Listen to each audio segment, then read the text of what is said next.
सोलापूर शहरानजीक असलेल्या बोरामणी नाका येथे आज सकाळी रक्ताचा थरार पाहायला मिळाला. एका सुसाट ट्रकने दुचाकीला पाठीमागून जोरदार धडक दिल्याने झालेल्या भीषण अपघातात 2 आचार्यांचा जागीच मृत्यू झाला आहे. ही घटना आज सकाळी 8 वाजण्याच्या सुमारास घडली. मिळालेल्या माहितीनुसार मृत दोघेही व्यवसायाने आचार्य म्हणजेच स्वयंपाकी असून ते आपल्या कामासाठी दुचाकीवरून जात होते.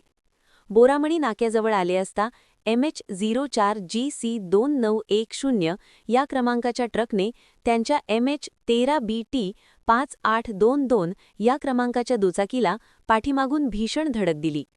धडक इतकी जोरदार होती की दोन्ही दुचाकीस्वार जागीच ठार झाले. घटनेची माहिती मिळताच स्थानिक पोलिसांनी तातडीने घटनास्थळी धाव घेतली. पोलिसांनी मृतदेह ताब्यात घेऊन उत्तरीय तपासणीसाठी पोस्टमॉर्टम शासकीय रुग्णालयात पाठवले आहेत. अपघातानंतर महामार्गावरील वाहतूक काही काळ विस्कळीत झाली होती. मात्र पोलिसांनी अपघातग्रस्त वाहने बाजूला करून वाहतूक पूर्ववत केली आहे. बोरामणी नाका परिसरात जड वाहनांची ये-जा मोठ्या प्रमाणात असते. आज सकाळी झालेल्या या अपघातामुळे महामार्गावरील वाढत्या वेगाचा आणि सुरक्षेचा प्रश्न पुन्हा एकदा ऐरणीवर आला आहे.